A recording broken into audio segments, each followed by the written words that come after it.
नमस्कार बच्चों। चलिए आज हम क्लास 11th हिंदी गद्य खंड का जो दूसरा चैप्टर है मियाँ नसीरुद्दीन जिसको कृष्णा सोबती जी ने लिखा है, इसको हम सुनते हैं। जानते हैं कि आधुनिक हिंदी में नई पीढ़ी की सुविख्यात कथा लेखिका कृष्णा सोबती के हम हशमत गद्य संग्रह से संकलित मियाँ नसीरुद्दीन का एक बड़ा बिल्कुल सजीव लगता हुआ और मनोरंजक रेखा चित्र खींचा गया है। यहाँ पर ये एक प्रकार का रेखा चित्र है ये मियाँ नसीरुद्दीन। इसमें लेखिका ने पुरानी पीढ़ी के बूढ़े नौनबाई पुरानी पीढ़ी के मियाँ नसीरुद्दीन की स्वभावगत खूबियों को बड़ी रोचकता और साफ साफ उभारा है। बड़ी रोचकता के साथ मियाँ नसीरुद्दीन जी के व्यक्तित्व को, उनकी खूबियों को बड़ी रोचकता से और साफ साफ इस रेखा चित्र में उभारा है। अब ये कहानी, ये रेखा चित्र है क्या, कैसा लिखा हुआ है, इसको आप ध्यान से सुनिए और समझिए। लेखिका कृष्णा सोबती लिखती हैं कि साहेबो, उन दिन अपन मटिया महल की तरफ से ना गुजर जाते। अगर मटिया महल की तरफ से उस दिन ना गुजरे होते तो राजनीति, साहित्य और कला के हजारों हजार मसीहों के धूम धड़क्के में नौनबाइयों के मसीहा मियाँ नसीरुद्दीन को कैसे पहचान पाते और कैसे उठाते लुत्फ आनंद उनके मसीही अंदाज का। हम जा कहीं और रहे थे, लेकिन सोचा कि एक दिन वो रास्ता न जाकर के, सीधी रास्ता न जाकर के थोड़ी टेढ़ी रास्ता से हम लोग चलें। तो मटिया महल की तरफ से ये गुजरे, तो मटिया महल की तरफ से अगर ना गुजरते उस दिन, लेखक कृष्णा सोबती कहते हैं, तो राजनीति, साहित्य और कला के हजारों हजार मसीहों के धूम धड़क्के में, इनके धूम धड़क्कों में राजनीति, साहित्य, कला के मसीहे तो मिल जाते हमें, लेकिन इनके धूम धड़क्के में हम नौनबाइयों के मसीहा, जो नौनबाई रोटी बनाने का, खाना बनाने का कार्य करते हैं, उन नौनबाइयों के मसीहा मियाँ नसीरुद्दीन को कैसे पहचान पाते, इनसे कैसे मिल पाते, इनके बारे में कैसे जानकारियां प्राप्त कर पाते और कैसे उठाते लुत्फ, कैसे हम आनंद उठाते उनके मसीही अंदाज का। तो हम मटिया महल की तरफ से गुजरे। हुआ ये हुआ कि हम एक दोपहर के वक्त जामा मस्जिद के आड़े पड़े मटिया महल के गढ़ैया मोहल्ले की ओर निकल गए। एक समय की बात है कि दोपहर का वक्त था और हम जामा मस्जिद के आड़े पड़े मटिया महल के गढ़ैया मोहल्ले, एक मटिया महल स्थान के पास में एक गढ़ैया मोहल्ला था, ठीक है, मोहल्ले का नाम था। तो मटिया महल के गढ़ैया मोहल्ले की ओर निकल पड़े। तो जाकर के हम उस मोहल्ले में जब पहुंचते हैं, वहां से गुजरते हैं, तो क्या देखते हैं, एक निहायत मामूली, बिल्कुल साधारण सा अंधेरी सी दुकान पर, एक मामूली सी दुकान थी वहां पर उस मोहल्ले में, और उस दुकान पर अंधेरा सा था, ज्यादा उजेला प्रकाश की व्यवस्था विशेष नहीं थी। तो एक निहायत मामूली अंधेरी सी दुकान पर पटापट आटे के ढेर सनते देख ठिठके। खूब जोर जोर से आटा सनते हुए हमने देखा कि पटापट उसकी आवाज आ रही है, तो अंदाज लगाया बाहर से ही कि यहाँ रोटी इत्यादि बनने का काम होता है कि नहीं। आटा साना जा रहा है तो कुछ ना कुछ आटे से संबंधित चीजें यहाँ पर बनती होंगी। पहले तो हमने ये विचार किया, सोचा कि सेवइयों की तैयारी होगी, शायद यहाँ पर सेवइयाँ बनती होंगी। पर जब हमने आसपास में जो दुकानें थीं वहाँ पूछा, तो पूछने पर पता चला, मालूम हुआ कि ये खानदानी नौनबाई मियाँ नसीरुद्दीन जी की दुकान पर हम खड़े हैं। खानदानी, उनके कई पुरखे यही नौनबाई का कार्य करते आ रहे हैं, रसोई बनाने का कार्य करते आ रहे हैं। तो आज हम जिनके बारे में पूछ रहे हैं, किसकी दुकान पर हम खड़े हुए हैं, लोग बागों ने बताया कि मैडम आप खानदानी नौनबाई मियाँ नसीरुद्दीन जी की दुकान पर खड़े हुए हैं। और मियाँ मशहूर हैं, लोग बागों ने बताया कि वो साधारण व्यक्ति नहीं है। मियाँ मशहूर हैं 56 किस्म की रोटियां बनाने के लिए। 56 प्रकार की रोटियां बनाते हैं वो आटे से, एक आध दो प्रकार की नहीं, 56 प्रकार की रोटियां बनाने के लिए फेमस हैं मियाँ नसीरुद्दीन जी। थोड़ी हम रुक गए, हमने सोचा कि थोड़ा जांच पड़ताल कर लें, देखें कैसे 56 प्रकार की रोटियां ये कैसी बनाते हैं, क्या बनाते हैं। तो हमने जो अंदर झांका थोड़ी उनकी दुकान के अंदर जब झांका हमने तो क्या देखते हैं कि मियाँ चारपाई पर बैठे, मियाँ नसरुद्दीन जी चारपाई पर बैठे बीड़ी का मजा ले रहे हैं, बीड़ी पी रहे हैं, चारपाई पर बैठे हुए हैं और बीड़ी पी रहे हैं। जब उनका हमने हाव भाव देखा, उनका चेहरा देखा, तो मौसमों की मार से कई मौसम उन्होंने वो झेल चुके हैं, सर्दी गर्मी बरसात, कई वर्ष व्यतीत हो गए उन्हें ये कार्य करते करते नौनबाई का। तो मौसमों की मार से पका चेहरा, उनका चेहरा पक गया है, यानी कि मुरझा सा गया है। आंखों में काइयां यानी कि चालाकीपन झलक रहा है आंखों को देखने से, और भोलापन भी झलकता है, ठीक है कि नहीं। तो मौसम की मार से पका चेहरा, आंखों में काइयां, भोलापन, और पेशानी पर मजे हुए कारीगर के तेवर। पेशानी पर उनको देख करके लगता है कि जैसे ये मजे हुए कारीगर हैं, अपने कार्य में बहुत कुशल है, ऐसे लगा उनको देख करके। तो जब हमने अंदर झांका तो उन्होंने हमें देखा, नसरुद्दीन जी ने, तो समझा कि शायद हमारी दुकान पर कोई ग्राहक आ गया है, भोजन करने के लिए, खाना खाने के लिए कोई ग्राहक आया है। तो हमें गाहक समझ करके मियाँ ने नज़र उठाई, थोड़ी हमें देखा, कृष्णा सोबती जी कहती हैं लेखिका, कि हमें समझा कि ये कोई ग्राहक है। तो नज़र उठा करके मियाँ नसरुद्दीन जी हमें देखा और बोले, फरमाइए फरमाइए कैसे आपका आगमन हुआ, क्या चाहते हैं आप। तो हम खाना खाने तो आए नहीं थे, भोजन करने तो वहाँ पर आए नहीं थे। तो झिझक के साथ कहा हमने, थोड़ी संकोच के भाव के साथ कहा कि आपसे कुछ एक सवाल पूछने थे मियाँ। हे मियाँ नसरुद्दीन जी, हम खाना खाने नहीं आए हैं, भोजन करने के लिए नहीं आए, हम सिर्फ आपसे एक सवाल पूछने आए हैं। एक आध सवाल आपसे पूछना था, अगर आपको वक्त हो तो, आपको थोड़ा समय हो तो एक आध सवाल आपसे पूछ लें। तो मियाँ नसरुद्दीन जी ने पंच हजारी अंदाज में सिर हिलाया कि हाँ ठीक है, चलो पूछ लो।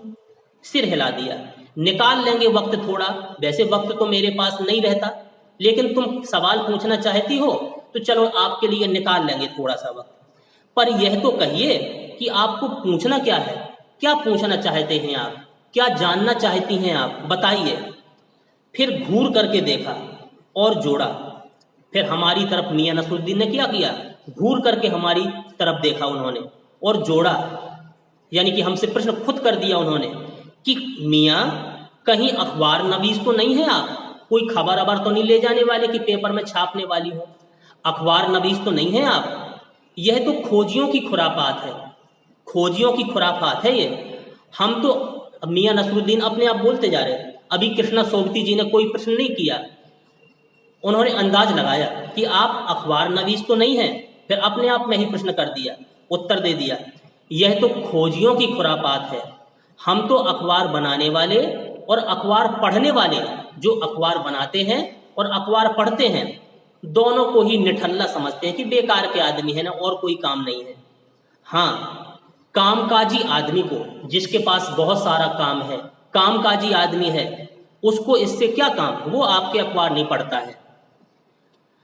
खैर, आप ये बताइए कि आपने यहाँ आने की तकलीफ उठाई ही है, तो पूछिए भाई क्या पूछना चाहती हैं आप। ये मियाँ नसरुद्दीन जी ने कृष्णा सोबती जी से कहा कि जब आपने तकलीफ उठाई ही है कुछ पूछने की, तो पूछिए क्यों आई हैं आप, क्या पूछना चाहती हैं, क्या जानना चाहती हैं।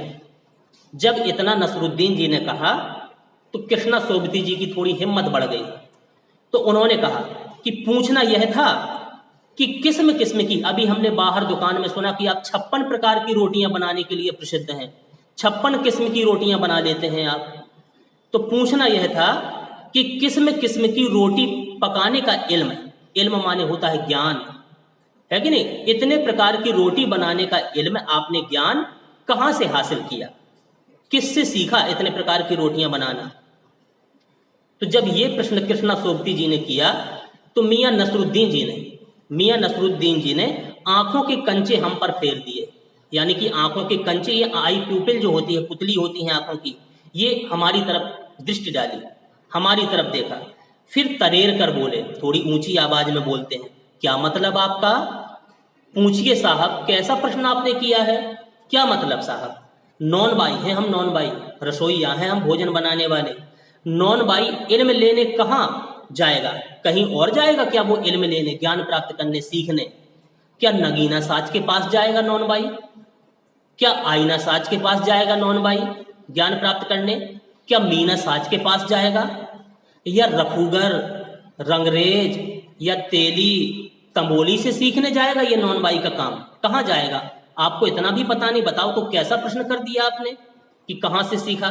क्या फरमा दिया साहब, क्या फरमा दिया आपने? यह तो हमारा खानदानी पेशा ठहरा, हम खानदानी नौनबाई हैं। हमारे पिताजी, उनके पिताजी यानी कि पुरखे ये नौनबाई का कार्य करते आए, तो उन्हीं से हमने भी सीख लिया। हम कहीं बाहर थोड़ी सीखने के लिए गए, न जाना था। तो उन्होंने कहा मियां नसरुद्दीन जी ने कि ये हमारा खानदानी पेशा ठहरा। हाँ, आपने एक शब्द कहा है इल्म। इल्म माने होता है ज्ञान। इल्म की बात पूछिए तो जो कुछ भी सीखा हमने, सुनो, यानी कि जो कुछ भी हमने सीखा है अपने वालिद उस्ताद से ही सीखा है। वालिद उस्ताद यानी कि अपने पिता से ही हमने सीखा है। मतलब यह है कि हम घर से ना निकले कि कोई पेशा अख्तियार करेंगे। हम घर से कहीं कोई नई चीज सीखने के लिए बाहर नहीं गए, कहीं नहीं गए कोई चीज सीखने। हमारे पिताजी ये काम करते थे नौनबाई का, उनसे हमने भी ये ज्ञान प्राप्त कर लिया, सीख लिया। जो बाप दादा का हुनर था, हमारे बाप यही काम करते थे, हमारे दादाजी यही काम करते थे, तो बाप का और दादा का जो हुनर था वही उनसे हमने प्राप्त कर लिया, पा लिया। और वालिद मरहूम के उठ जाने पर, वालिद मरहूम के उठ जाने पर जब हमारे पिताजी खत्म हो गए, मर गए, उनके चले जाने पर हम आ बैठे उनके ठिये पर, उनकी गद्दी पर हम बैठ गए। पहले हमारे पिताजी बैठते थे, पिताजी के पहले हमारे दादाजी बैठते थे, दादाजी के खत्म होने के बाद हमारे पिताजी उस गद्दी पर बैठ गए, और पिताजी के खत्म हो जाने पर हम उनकी गद्दी पर बैठ गए। तो हमने कहीं बाहर से ये इल्म नहीं सीखा, अपने पिता और दादा से ही सीखा है। तो जब इतनी बात मियां नसरुद्दीन जी ने बताई तो कृष्णा सोबती और थोड़ी प्रश्न कर बैठती हैं, पूछना चाहती हैं, आपके वालिद, थोड़ी वालिद यानी उनके पिता के बारे में पूछने लगी। तो जहां से वालिद का नाम लिया, उनके पिता का नाम लिया, तो मियां नसरुद्दीन की आंखें लम्हा भर को, कुछ समय के लिए किसी भट्टी में गुम हो गई। जहां से पिता का नाम लिया, उनके वालिद का नाम लिया, तो उनका चेहरा उस समय देखने लायक था कि ये किसी ख्यालों में खो गए हों। मियां नसरुद्दीन किसी ख्यालों में खो गए हों। उनकी आंखें लम्हा भर के लिए, थोड़े समय के लिए किसी भट्टी में गुम हो गई। लगा गहरी सोच में है। अब कृष्णा सोबती सोच रही उनका चेहरा देख करके कि कुछ ये गहरी सोच में पड़ गए। फिर सिर हिलाया उन्होंने, नसरुद्दीन जी ने सिर हिलाया। क्या आंखों के आगे चेहरा जिंदा हो गया?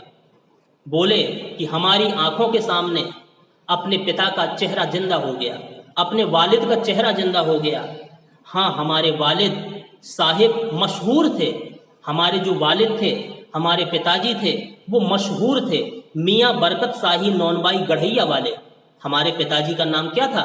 देखो, पिताजी का नाम बता दिया। हमारे वालिद साहब मशहूर थे अपने ज़माने में, पूरे एरिया में, मियाँ बरकत शाही, मियाँ बरकत शाही नौनबाई गढ़ैया वाले के नाम से प्रसिद्ध थे हमारे वालिद। और उनके वालिद यानी कि हमारे पिताजी के पिताजी, उनका क्या नाम था? सुनिए, हमारे वालिद यानी कि हमारे दादा साहिब थे आला नौनबाई मियाँ कल्लन, उनका नाम था मियाँ कल्लन।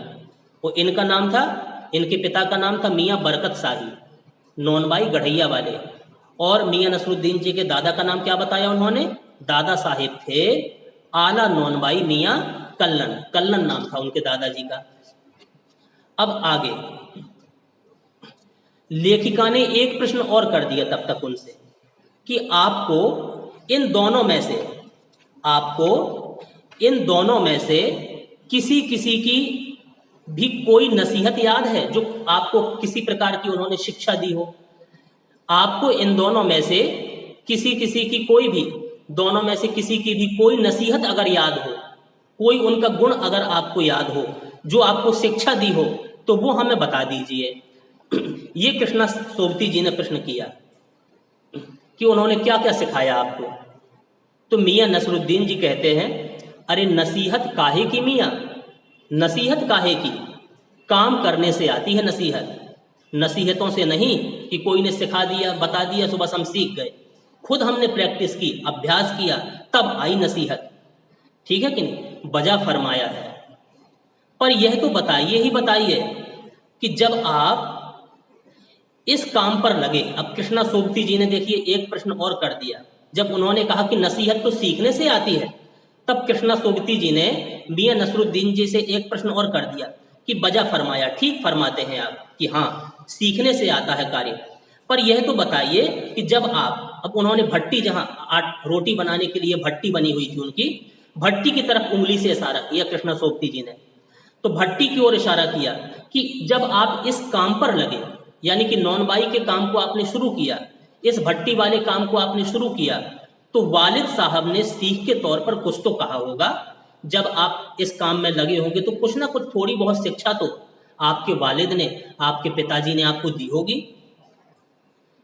जब ये प्रश्न कर दिया तो उतनी देर में नसरुद्दीन साहब ने जल्दी जल्दी से 2-3 कस खींचे। बीड़ी तो पी ही रहे थे बैठे अपनी चारपाई पर, तो जब तक 2-3 कस बीड़ी के खींच लिए और गला साफ किया और बड़े अंदाज से बोले, बड़े अंदाज के साथ वो उत्तर देते हैं।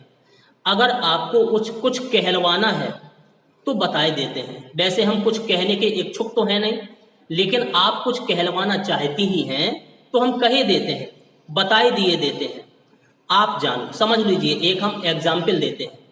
आप जानो, जब बच्चा उस्ताद के यहाँ पढ़ने बैठता है, पहली शुरुआत में बच्चा उस्ताद के यहाँ, अपने गुरु के यहाँ जाता है, तो उस्ताद जैसा सिखाएगा वैसा बच्चा सीखेगा। अपने उस्ताद के यहाँ जब बच्चा जाता है तो उस्ताद कहता है उस बच्चे से, कह अलिफ, बच्चे से कहता है कह अलिफ, तो बच्चा कहता है अलिफ, कह देता है, जैसा उसने कहा वैसा इसने दोहरा दिया। फिर उस्ताद पढ़वाता है कह बे, तो बच्चा कहता है बे। कह जीम, तो बच्चा कहता है जीम। इस बीच उस्ताद जोर का एक हाथ सिर पर धरता है, कभी कभी अगर थोड़ी बहुत गलती होती है तो उसके सिर पर पिटाई भी कर देता है, मार भी देता है। कभी कभी स्नेह, अगर ढंग से पढ़ता है तो आशीर्वाद के रूप में भी उसके सिर पर हाथ रख देता है कि नहीं। तो जब उस्ताद बच्चों को पढ़ाता है तो वैसा ही वो बच्चा पढ़ता है। इसी बीच उस्ताद जोर का एक हाथ सिर पर धरता है और शागिर्द चुपचाप परवान करता है। शागिर्द यानी उसका शिष्य जो होता है वो चुपचाप परवान करता है, अपने आप बाँचता है, पढ़ता है। समझे साहिब, एक तो पढ़ाई ऐसी होती है कि जैसा गुरु पढ़ाता है वैसा वो पढ़ता जाता है, और दूसरी पढ़ाई कैसी होती है? आपने बता दिया कि एक पढ़ाई तो ऐसी होती है, और दूसरी कैसी होती है? तो बात बीच में छोड़, अब दूसरी पढ़ाई के बारे में बता रहे थे मियां नसरुद्दीन जी, उसी बीच उन्होंने नज़र बाहर दौड़ाई थोड़ी सड़क पर, तो बात बीच में छोड़, सामने से गुजरते मीर साहब को आवाज़ दे डाली। एक व्यक्ति गुजर रहे थे सड़क से, मीर साहब गुजर रहे थे, तो मीर साहब को उन्होंने आवाज़ दे डाली। अभी उत्तर नहीं दिया, मीर साहब को चारपाई पर बैठे बैठे ही उन्होंने आवाज़ लगाई, कहो भाई मीर साहब, मीर साहब सुबह ना आना हुआ, पर क्यों आज आप सुबह हमारी दुकान पर नहीं आए? हमारी इस दुकान पर आप नहीं आए, क्यों नहीं आए, क्या कारण था? तो मीर साहब ने दूर से ही सिर हिलाया कि मियाँ अभी लौट के आते हैं, अभी थोड़ी हम जरूरी काम से जा रहे हैं, तो लौट के आते हैं, फिर सब पूरा हाल, पूरा विवरण आपको बताते हैं। ठीक है, तो ये तो उन्होंने वार्तालाप कर ली, सामने से मीर साहब गुजरते थे तो उन्होंने बात कर ली मीर साहब से। उसी बीच फिर कृष्णा सोबती जी सामने बैठी ही हैं, तो उन्होंने प्रश्न कर दिया कि मियां नसरुद्दीन जी, आप दूसरी पढ़ाई की बाबत कुछ कह रहे थे, यानी कि दूसरी पढ़ाई के बारे में कुछ बात कर रहे थे। पहली पढ़ाई तो आपने बता दी कि जैसा गुरु सिखाता है वैसा शिष्य बोलता जाता है। अच्छा, दूसरी पढ़ाई के बारे में कुछ आप कह रहे थे, वो तो बताइए। तो इस बार मियां नसरुद्दीन ने यूं सिर हिलाया कि जैसे सुकरात हो। सुकरात दार्शनिक थे जिन्होंने जहर पी लिया था। तो इस बार मियां नसरुद्दीन जी ने इस प्रकार से सिर हिलाया जैसे सुकरात हो। हाँ, एक दूसरी पढ़ाई भी होती है। अब मियां नसरुद्दीन जी कह रहे कि हाँ, एक दूसरी पढ़ाई भी होती है। सुनिए, अगर बच्चे को भेजा मदरसा भेज दिया आपने पढ़ने के लिए बच्चे को, तो बच्चा न कच्ची में बैठा, न बैठा वह पक्की में, न दूसरी में, और जा बैठा तीसरी में। कभी कभी माता पिता घर में ही बच्चे की इतनी तैयारी करवा देते हैं इतनी कि ना उसको PG, LKG, UKG, first second और सेकंड थर्ड में ही सीधा नाम लिखा दें। तो कभी कभी ऐसी पढ़ाई भी होती है, मियां नसरुद्दीन कहते हैं, ठीक है कि नहीं, कि न कच्ची में बैठा बच्चा मदरसे भेजने पर, न पक्की में बैठा, न दूसरी में बैठा, और जा बैठा सीधे तीसरी में। अब हम पूछेंगे आपसे मैडम कि उन 3 जमातों का क्या हुआ? जो 3 कक्षाएं शुरुआत की उसने नहीं पढ़ी, उन कक्षाओं का, उन जमातों का क्या हुआ? क्या हुआ उन 3 क्लासों का जो उसने अध्ययन नहीं किया, उसने जो नहीं पढ़ा है? आखिर उनका हुआ क्या? अपना ख्याल था कि मियां नसरुद्दीन नौनबाई अपनी बात का निचोड़ भी निकालेंगे, निष्कर्ष भी देंगे।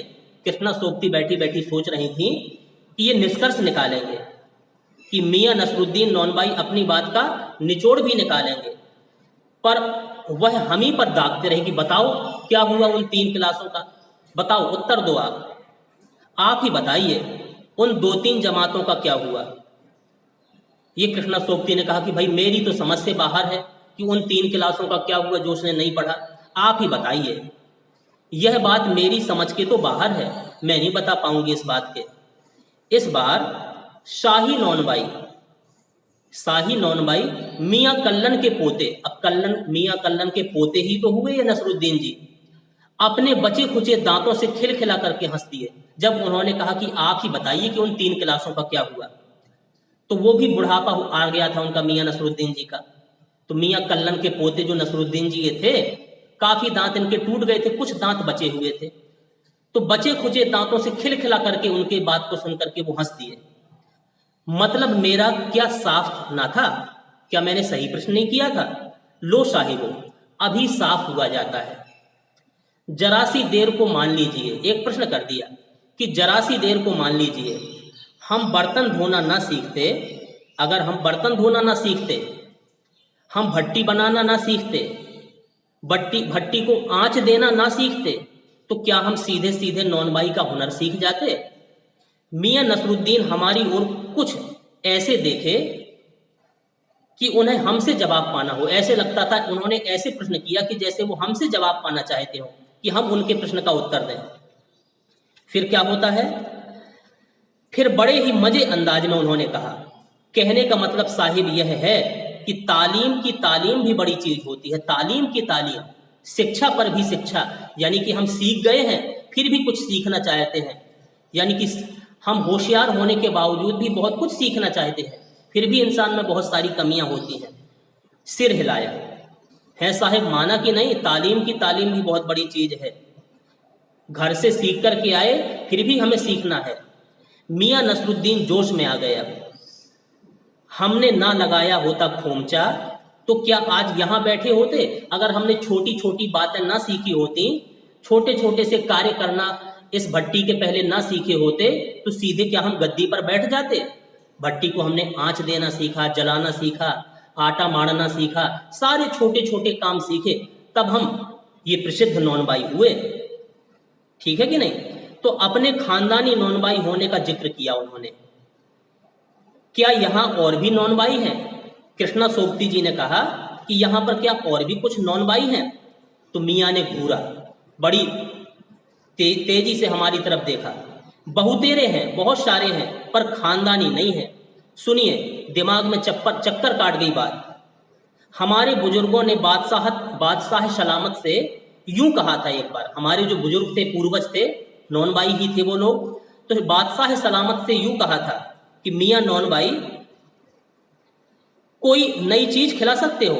हमारे पूर्वजों से बादशाह सलामत ने एक बार कहा कि मियां नौनबाई कोई नई चीज बना करके खिलाओ जो हमने आज तक खाई ना हो, हुक्म कीजिए जहां पनाह। हमारे पूर्वजों ने उनसे कहा था कि हुक्म कीजिए, जहां पनाह हुक्म कीजिए, आप क्या खाना चाहते हैं। तो बादशाह सलामत ने फरमाया कि कोई ऐसी चीज बनाओ जो आग से ना पके और ना पानी से बने, ना उसमें पानी डाला जाए, ना आग से पके, ऐसी कोई चीज। तो कृष्णा सोबती जी ने प्रश्न किया कि आपके पूर्वजों ने ऐसी चीज बनाई? अरे क्यों ना बनती साहिब, बनी, और बादशाह सलामत ने खूब खाई और खूब सराही। लगा हमारा आना कुछ रंग ला रहा है, कृष्णा सोबती को लगा कि हमारा आना यहाँ रंग ला रहा है। बेसब्री से पूछा, आखिर हमें वो बता दीजिए कि वो कौन सा पकवान था जो बिना आग के पक गया, उसमें पानी नहीं डाला गया फिर भी पक गया। कौन सा पकवान था, कोई खास चीज होगी वो। तो मियाँ कुछ देर सोच में पड़ गए, सोचते रहे। तो हमें ऐसा लगा कि सोच रहे हैं ये, पकवान पर प्रकाश डालेंगे, रोशनी डालेंगे, बताएंगे पकवान के बारे में। कि नसरुद्दीन साहब बड़ी ही रुखाई से बोले, हम ये ना बताएंगे कि वो कौन सा पकवान था। आप इतना समझ लीजिए कि एक कहावत है ना कि खानदानी नौनबाई अगर होता है तो वो कुएं में भी रोटी पका सकता है। खानदानी नौनबाई कुएं में भी रोटी पका सकता है। कहावत जब भी गढ़ी गई तो हमारे पूर्वजों के कर्तव्य पर ही पूरी पूरी उतरती है। हमारे पूर्वजों पर ही ये कहानी लिखी गई है। हमारे पूर्वज ही ऐसे थे कि अगर खानदानी नौनबाई होता है तो वो कुएं में भी रोटी पका सकता है। तो हमें मजा आ रहा था मियाँ नसरुद्दीन की बात सुनकर के। कृष्णा सोबती कह रही, तो मजा लेने के लिए हमने टोका कि ये कहावत सच्ची भी है या झूठी ही है। तो मियाँ ने तरेरा, थोड़ी गुस्सा सा आ गया उनको, और क्या झूठी है ये बात जो हम कह रहे हैं? आप ही बताइए कि रोटी पकाने में झूठ का क्या काम? झूठ से रोटी पकेगी कि हम झूठ बोलेंगे तो रोटी पक जाए? क्या पकती देखी है कभी? रोटी जनाब पकती है आंच से, आंच से ही पकती है, समझे? तो सिर हिलाना पड़ा हमें। ठीक फरमाते हैं। इस बीच मियाँ ने किसी और को पुकार लिया, जब तक सड़क में से कोई और दिखाई दिया उनको जाते हुए। मियाँ रहमत, चिल्लाए जोर से, मियाँ रहमत, इस वक्त किधर को, कहाँ जा रहे हो? अरे वह लड़की ना आई रूमाली लेने, रूमाली रोटी, रोटी का नाम था रूमाली, वह रूमाली लेने लड़की नहीं आई जिसको आना था, शाम को मंगवा लीजिए, शाम को मंगवा लेना रूमाली रोटी। मियाँ एक बात और आपको बताने की जहमत उठानी पड़ेगी। एक प्रश्न और कृष्णा सोबती जी ने कर दिया। जब प्रश्न करती ही जा रही है कृष्णा सोबती जी, तब तक मियाँ ने एक बीड़ी और सुलगा ली, क्योंकि बीड़ी पीने के बहुत आदी थे। सो कुछ फुर्ती पा गए थे बीड़ी पीते पीते। पूछिए, अरे यह बात ही तो पूछिएगा, जान तो ना ले लेंगे, पूछिए क्या पूछना चाहती हैं, पूछ लीजिए। उसमें भी अब क्या देर, 70 के हो चुके। फिर जैसे अपने से ही कहते हो, वालिद मरहूम तो कूच किए थे 80 पर, क्या मालूम हमें इतनी मोहलत मिले ना मिले। हमारी उम्र पता है मैडम आपको कितनी हो गई? हम 70 साल के हो गए हैं, 70 वर्ष की उम्र हो गई हमें। वो कितनी फुर्ती से हम काम करते हैं। हमारे पिता थे जो खत्म हो गए हैं, वो 80 के हुए थे तब खत्म हो गए थे। लेकिन भगवान हमें जाने 80 तक की उम्र देगा कि नहीं। ठीक है, इस मजमून पर हमने कुछ कहते न बनाया तो कहा, अभी यह जानना था कि आपके बुजुर्गों ने शाही बावर्ची खानों में तो काम किया होगा, यानी कि बादशाहों के यहाँ शाही बावर्ची खाने में काम किया है आपके पूर्वजों ने कि नहीं किया है? ये प्रश्न किया कृष्णा सोबती ने। तो मियाँ ने बेरुखी से टोका, यह बात तो पहले ही हो चुकी है। हो तो चुकी साहब, पर जानना यह था कि दिल्ली के किस बादशाह के यहाँ आपके बुजुर्ग काम करते रहे, आपके पूर्वज किस बादशाह के यहाँ काम करते थे। तो नसरुद्दीन जी कहते हैं, अजी साहब, क्यों बाल की खाल निकालने पर आप उतरी हो? कह दिया ना कि बादशाह के यहाँ काम करते थे, सो काफी नहीं है क्या? बादशाह के यहाँ काम करते थे। तो हम खिसियानी हंसे हंसे, अंदर अंदर हमें हंसी आ रही थी उनकी बात सुन करके। है तो काफी, पर जरा नाम ले लेते उस बादशाह का, तो उस वक्त से हम मिला लेते कि हाँ वो उसी समय वही बादशाह थे कि नहीं थे। वक्त से मिला लेते खूब, पर किसे मिलाते जनाब वक्त से? मियाँ हंसे जैसे हमारी खिल्ली उड़ा रहे हो, उनको हंसी आ गई। वक्त से वक्त को किसी ने मिला पाया है क्या आज? खैर पूछिए, किसका नाम जानना चाहती हैं आप? दिल्ली के बादशाह का ही ना, उनका नाम कौन नहीं जानता। जहां पनाह बादशाह सलामत, जहां पनाह बादशाह सलामत ही ना। उन्होंने ऐसा कह दिया मियाँ नसरुद्दीन ने कि वो जहां पनाह बादशाह सलामत के यहाँ काम करते थे हमारे पूर्वज। तो कृष्णा सोबती ने फिर प्रश्न कर दिया, कौन से बहादुर शाह जफर के यहाँ? बहादुर शाह जफर जी के यहाँ काम करते थे। तो मियाँ ने खींच कर कहा, फिर अलट पलट के बात करी आपने मैडम। लिख लीजिए कि बस उनका नाम आपको, कौन बादशाह का नाम आपको कहीं भेजना है क्या? चिट्ठी विट्ठी भेजना है उनके नाम कि मैं स्पष्ट नाम बताऊं? कि डाकखाने वालों के लिए तुम्हें सही नाम पता चाहिए? इतना काफी नहीं है? बादशाह सलामत, बस याद कर लीजिए कि बादशाह सलामत के यहाँ काम करते थे। हमें बिटर बिटर अपनी तरफ देखते पाया तो सिर हिला, अपने कारीगरों से बोले। अब उनको रुचि नहीं थी हमारे प्रश्नों के उत्तर देने में, तो अपने कारीगरों से बोले, अरे ओ बब्बन मियाँ जो काम कर रहे थे रोटी बना रहे, अरे ओ बब्बन मियाँ भट्टी सुलगा दे। तो जल्दी से काम से निपटें। तो हमने प्रश्न कर दिया, कृष्णा सोबती जी ने फिर एक प्रश्न कर दिया, यह बब्बन मियाँ कौन है साहिब? तो मियाँ ने थोड़ी रुखाई के साथ कहा, गुस्से के साथ, जैसे फांक ही काट दी हो, हमारे प्रश्न का वो उत्तर नहीं देना चाहते हो। अरे अपने कारीगर, और कौन होंगे? यहाँ पर कारीगर ही काम करते हैं भट्टी में, तो उन्हीं को पुकारूंगा ना मैं। मन में आया कि पूछ लें कि आपके बेटे बेटियां हैं कि नहीं हैं, पर मियाँ नसरुद्दीन के चेहरे पर अब किसी दबे हुए अंधड़ के आसार देखकर मजमून न करने का फैसला लिया कि अब प्रश्न करना बेकार है। ये उत्साही नहीं है उत्तर देने के लिए, इनको अच्छा नहीं लग रहा है हमारा प्रश्न करना। तो इतना ही कहा, एक प्रश्न बस हमने कर लिया उनसे कि ये कारीगर लोग आपकी शागिर्दी करते हैं, आपकी सेवा करते हैं, आपकी आज्ञा का पालन करते हैं कि नहीं? तो मियाँ नसरुद्दीन जी ने उत्तर दिया कि खाली शागिर्दी ही नहीं करते, मैं गिन के मजूरी देता हूँ उन्हें, जितना पैसा होता है देता हूँ, जितने पर तय होता है। कैसे रुपए देता हूँ पता है? सुन लीजिए, 2 रुपए मन आटे की मजूरी। अगर 2 रुपए मन आटे, 1 मन आटे की रोटियां इनने बनाई तो 2 रुपए देता हूं, और 4 रुपए मन मैदे की मजूरी। 1 मन मैदे की रोटियां बनाई तो इनको 4 रुपए मिलता है। इस तरीके से इनका हिसाब चलता है। अब एक प्रश्न और कर दिया, ज्यादातर भट्टी पर कौन सी रोटियां पका करती हैं आपकी भट्टी पर? अब मियाँ को, नसरुद्दीन जी को अब तक इस मजमून में कोई दिलचस्पी नहीं रह गई थी। फिर भी हमसे छुटकारा पाने के लिए कहा, सुन लो मैडम, आखिरी उत्तर आप, हमारे यहाँ पर कौन कौन सी रोटियां बनती हैं? बाकरखानी, सीरमाल, लाफ्तान, बेसनी, खमीरी, रूमाली, गाव, दीदा, गाजेबान और तुनकी, इतने प्रकार की और भी ढेर सारी 56 प्रकार की रोटियां हमारी भट्टी पर बनती हैं। फिर तेवर चढ़ा करके हमें घूर करके उन्होंने कहा कि सुनो मैडम, तुनकी रोटी जो होती है ना, तुनकी, अभी नाम लिया हमने, कौन कौन सी रोटी का नाम लिया? बाकरखानी, शीरमाल, आफतान, बेसनी, खमीरी, रूमाली, गाव, दीदा, गाजेबान और तुनकी। तो जो तुनकी रोटी होती है ये पापड़ से भी ज्यादा महीन होती है। हाँ, किसी दिन खिलाएंगे आपको, फुर्सत में आना भोजन करने के लिए, तो तुनकी रोटी आपको खिलाएंगे, पापड़ से भी ज्यादा महीन होती है। एकाएक मियाँ के आंखों के आगे कुछ कौंध गया, फिर ख्यालों में खो गए। एक लंबी सांस भरी उन्होंने और किसी गुमशुदा याद को ताजा करने लगे, जैसे किसी याद में खो गए हों, है कि नहीं, किसी के बारे में सोचने लगे हों, और कहने लगे, उतर गए बेजमाने, चले गए बेजमाने, और गए वे कद्रदान, वो कद्रदान जो पकाने खाने की कद्र करना जानते थे। मियाँ अब क्या रखा है, आजकल तो तंदूरी रोटी बनती हैं, निकाली तंदूर से निकली और हजम, ऐसी रोटियां। हम लोग कैसी कैसी 56 प्रकार की रोटियां बनाते थे, लेकिन वो कद्रदान जो रोटियों की तारीफ किया करते थे वो सब गुजर गए, वो जमाना भी चला गया, आजकल तो तंदूर का जमाना आ गया।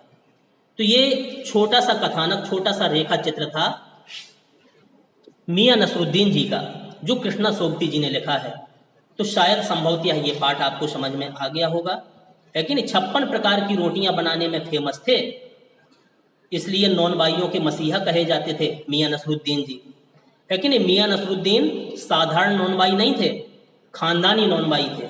उनके पास 56 प्रकार की रोटियां बनाने का हुनर था उनके पास में। वे तुनकी, रूमाली जैसी महीन रोटियां बनाना जानते थे। वे रोटी बनाने की कला उनके पास बहुत अच्छी थी, तथा स्वयं को इस कला का वो उस्ताद कहते थे कि मैं इस कला का, रोटी बनाने का उस्ताद हूँ। उनकी बातचीत का ढंग ही महान कलाकारी जैसा है, आत्मविश्वास और फक्कड़पन से भरपूर, इसलिए उन्हें नौनबाई का मसीहा कहना ठीक ही होगा। तो ये पाठ नौनबाई के मसीहा मियाँ नसरुद्दीन के ऊपर था, जो आपको समझ में आ गया होगा। फिर भी कोई दिक्कत होती है तो बराबर पूछते रहिए। अभी इस वीडियो को हम यहीं समाप्त करते हैं। धन्यवाद।